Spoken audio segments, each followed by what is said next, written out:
Judicial exam के दृष्टिकोण से किसी सवाल का जवाब कैसे दिया जाए ताकि ज्यादा से ज्यादा मार्क्स ऑब्टेन हो सके।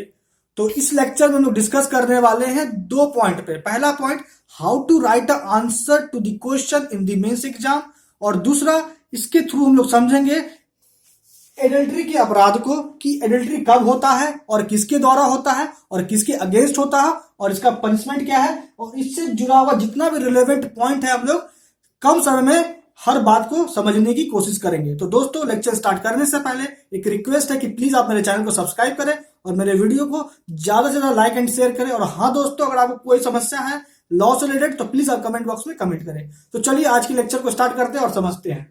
तो सबसे पहले हम लोग कभी भी किसी क्वेश्चन का आंसर जो देते हैं, अगर मानिए अगर सवाल है डिफाइन एडल्ट्री, तो अब सबसे पहला जो एडल्ट्री है, एडल्ट्री किस सेक्शन में परिभाषित है, तो section 497 of the Indian panel code. ठीक है, तो जब हम लोग डेफिनेशन पे बात करते हैं तो डेफिनेशन के साथ साथ हम लोग को यह समझ में भी आ जाता है कि एडल्ट्री होने के लिए आखिर कौन कौन से आवश्यक तत्व है जिसका होना नेसेसरी है। तो सबसे पहला देखिए, पहले हम लोग शुरुआत करते हैं डेफिनेशन से।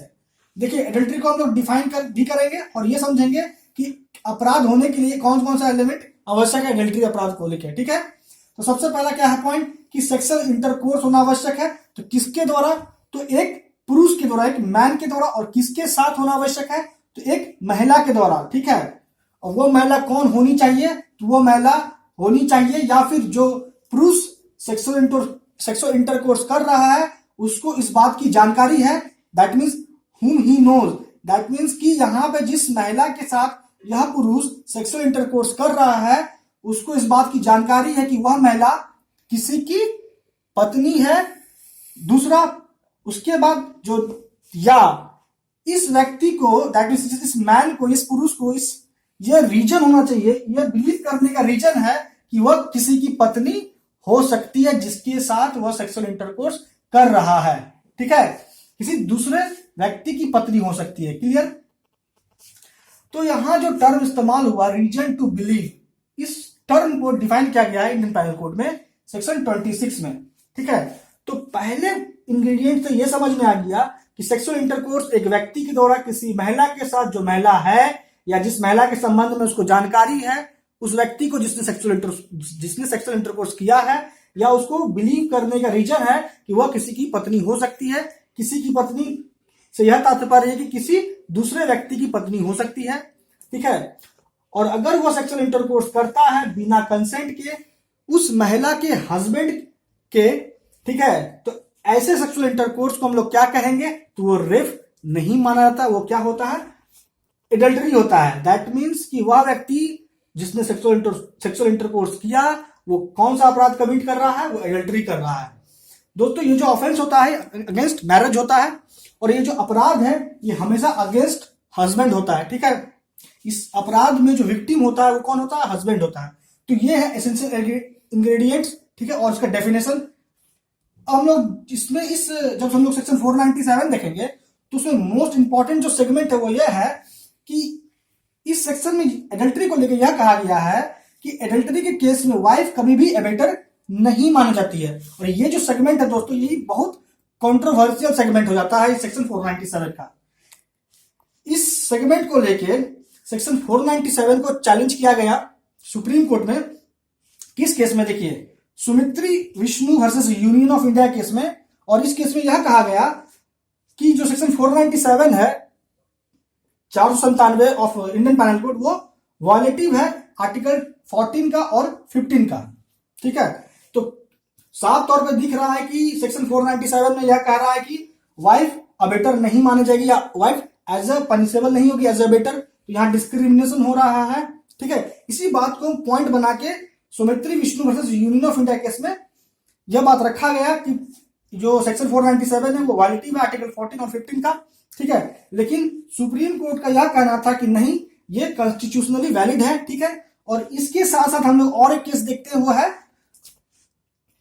We Revathi versus Union of India का केस। ठीक है, देखिए, ये जो कंटेंशन था कि आखिर एक बात तो दिमाग में हमेशा आना चाहिए कि आखिर जिसने भी इंडियन पैनल कोड बनाया है जो बनाने वाले व्यक्ति थे उसमें से एक व्यक्ति थे लॉर्ड मैकाले, ठीक है। तो उसने इस बात को ऐसा क्यों लिखा कि वाइफ पनिशेबल नहीं होगी अबेटर के तौर पे, क्योंकि उस वक्त ऐसा प्रिजम्पशन अराइज हुआ करता था दोस्तों कि जब भी सेक्सुअल इंटरकोर्स का मैटर उठता है तो हमेशा सेड्यूसन जो होता है, जो सेड्यूस करने वाला पक्ष होता है वो होता है मैन, ठीक है। महिला कभी सेड्यूस नहीं करती है फॉर सेक्सुअल इंटरकोर्स, ऐसा प्रिजम्पशन था उस वक्त, जो उस वक्त सही था, ठीक है। लेकिन आज की डेट में महिला भी सेड्यूस करती है पुरुष को कि वह सेक्सुअल इंटरकोर्स करे उसके साथ, क्लियर। तो यह जो काम है इसको संशोधित करके इसको अमेंड, इसको बदलना, यह सुप्रीम कोर्ट का काम नहीं है। यह बात भी इस केस में कहा गया था, Saumitri Vishnu versus Union of India का केस में, ठीक है। यह काम लेजिस्लेचर का है, ठीक है। तो यह हो गया दूसरा पॉइंट रेलेवेंट केसेस को लेके, ठीक है।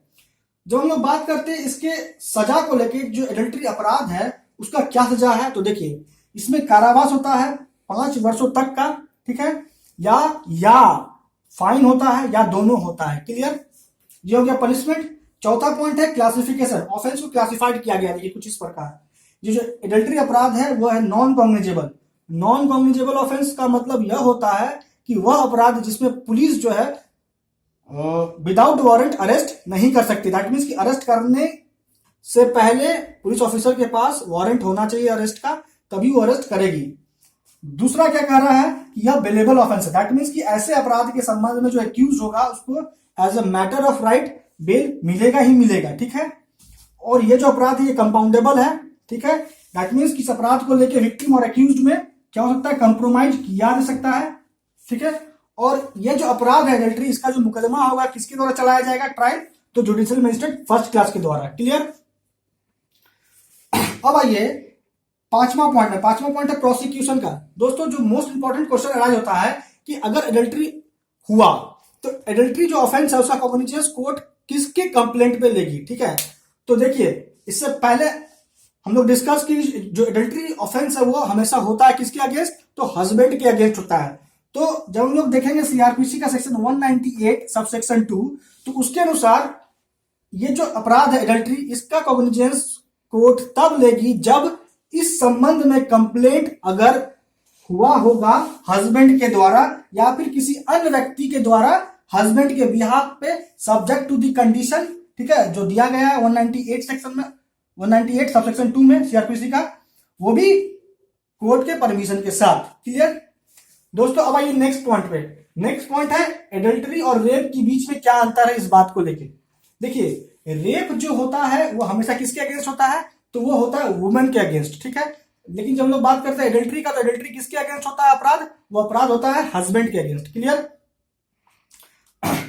जब रेप का हम लोग बात करते हैं तो रेप जो होता है ऑफेंस अफेक्टिंग ह्यूमन बॉडी है, लेकिन जो एडल्ट्री है वो क्या है, ऑफेंस अगेंस्ट मैरिज है, क्लियर है। रेप के केस में जिस महिला के साथ सेक्सुअल इंटरकोर्स हो रहा है उसका कंसेंट अगर नहीं है तो ठीक है, दैट मीन्स कंसेंट का रोल बहुत इंपॉर्टेंट होता है रेप के केस में। लेकिन एडल्ट्री केस में जो जिस वुमेन के साथ सेक्सुअल इंटरकोर्स हो रहा है उसका कंसेंट का कोई मटेरियल इशू नहीं है, दैट मीन्स उसका कंसेंट का कोई वैल्यू नहीं है। यहाँ पे कंसेंट का आवश्यकता होना चाहिए, तो किसका होना चाहिए, तो हस्बैंड का होना चाहिए। तो ये कुछ डिफरेंसेस है रेप और एडल्ट्री को लेकर, ठीक है। उसके बाद हम लोग आगे बढ़ते हैं कि अगर माने किसी एक्यूज्ड पे एडल्ट्री का एक्यूजेशन लगा, ठीक है, उस पर आरोप लगा एडल्ट्री का, तो वह एक्यूज इस अपराध से बचने के लिए क्या क्या डिफेंस ले सकता है। तो पहला वो यह डिफेंस लेगा कि जिस वुमेन के साथ उसने सेक्सुअल इंटरकोर्स किया था, संबंध बनाया था, वह किसी की वाइफ नहीं है या फिर उस व्यक्ति की वाइफ नहीं है जिसने कंप्लेंट किया है इस एडल्ट्री को लेके, ठीक है, पहला। दूसरा जो डिफेंस लिया जा सकता है वो यह है कि जो संबंध बनाया गया, जो सेक्सुअल इंटरकोर्स हुआ है, ठीक है, वह उस महिला के हस्बैंड के सहमति से हुआ है। तो ये कुछ डिफेंस है एडल्ट्री के अगेंस्ट। और जब हम लोग 8वां पॉइंट में आते हैं दोस्तों, 8वां पॉइंट यह है कि क्या जो एडल्ट्री है वो कंटिन्यूइंग ऑफेंस है। कंटिन्यूइंग ऑफेंस का मतलब होता है कि बार बार कोई अपराध होते रहता है, ठीक है। तो नाम से ही लगता है कंटिन्यूइंग ऑफेंस, दैट मीन्स कि कोई अपराध जो बार बार हो रहा है। तो एडल्ट्री क्या कंटिन्यूइंग ऑफेंस है, दैट मीन्स कि अगर एक बार सेक्सुअल इंटरकोर्स हुआ, ठीक है, तो उस सेक्सुअल इंटरकोर्स के आधार पर कंप्लेंट इंस्टीट्यूट हुआ, ठीक है, फिर दोबारा अगर 2, 3 बार 4 बार सक्सेसिवली अगर इंटरकोर्स हो रहा है तो क्या हर इंटरकोर्स को लेके क्या कंप्लेंट किया सकता है? दैट मीन्स कि क्या ये जो एडल्ट्री ऑफेंस है कंटिन्यूइंग ऑफेंस है? तो सुप्रीम कोर्ट का जो जजमेंट था रिलेवेंट वो यह था कि जो एडल्ट्री है वो कंटिन्यूइंग ऑफेंस नहीं है। क्लियर? तो दोस्तों एक बात इस पूरे डिस्कशन में हम लोग को यह समझ में आ गया कि अगर आज के डेट तक भी जहां पे लेजिस्लेचर का पॉइंट नहीं गया है वो यह है कि एक लाइसेंस सा मिल चुका है हस्बैंड को कि अगर हस्बैंड सेक्सुअल इंटरकोर्स या नाजायज संबंध बनाता है उस महिला के साथ जो विधवा है या जिसका शादी नहीं हुआ, जो अनमैरिड है, तो ऐसे सिचुएशन में हस्बैंड के खिलाफ कोई केस बन नहीं सकता है और ना ही एडल्ट्री का केस बनता है। तो एक प्रकार का यह लाइसेंस है जहां पे लेजिस्लेचर का ध्यान जाना ही चाहिए, क्योंकि ऐसे सिचुएशन, ऐसे अवस्था में क्या होता है, जो वैवाहिक रिलेशन है, जो मैरिटल रिलेशन है वो प्रभावित होता है। क्योंकि इस पॉइंट पे मैं इसलिए फोकस किया हूं क्योंकि ये जो अपराध है अगेंस्ट मैरिज ही होता है। तो मैरिज कॉन्सेप्ट को प्रिजर्व करने के लिए लेजिस्लेचर का इस पॉइंट पे फोकस करना बहुत ही आवश्यक है। तो दोस्तों अब इस लेक्चर को हम लोग कंक्लूड करते हैं। तो इस लेक्चर में हम लोगों ने क्या देखा? हम लोगों ने सबसे पहले यह देखा कि किसी भी क्वेश्चन को जुडिशियल पॉइंट ऑफ व्यू से मेंस में कैसे लिखा जा सकता है ताकि ज्यादा से ज्यादा नंबर्स ऑब्टेन हो सके। तो हम लोग इस तरीके से, ठीक है, पार्ट वाइज अगर हम लोग डिफाइन करते हैं तो एडल्ट्री का या किसी भी क्वेश्चन का कम शब्द में सटीक आंसर लिख सकते हैं। उसके बाद हम लोग एडल्ट्री के संबंध में समझे कि एडल्ट्री जो अपराध होता है इसके संबंध में कौन कौन सा इंग्रेडिएंट्स है जिसको प्रूव करना आवश्यक है तभी माना जाए कि एडल्ट्री हुआ। ठीक है, इसके संबंध में रिलेवेंट केस देखे, इसका पनिशमेंट क्या ये देखे, इसको क्लासिफाई किए कि ऐसा अपराध किस कैटेगरी में आता है। ठीक है, प्रोसिक्यूशन के बारे में समझे कि किसके कंप्लेंट पे कोर्ट कॉग्निजेंस लेगी, तो इसके संबंध में हम लोगों ने देखा सीआरपीसी 198 सबसेक्शन 2। ठीक है, उसके बाद हम लोगों ने इस अपराध को लेके डिफेंस पे बात किया। उसके बाद हम लोगों ने जाना कि रेप और एडल्ट्री में क्या अंतर होता है और हम लोगों ने यह देखा कि अपराध क्या कंटिन्यूइंग ऑफेंस है एडल्ट्री का। तो ये सभी बातें हम लोगों ने इस लेक्चर में डिस्कस करी। दोस्तों आज इस लेक्चर में इतना ही। आपका मेरे साथ बना रहने के लिए अब तक आपका बहुत बहुत धन्यवाद।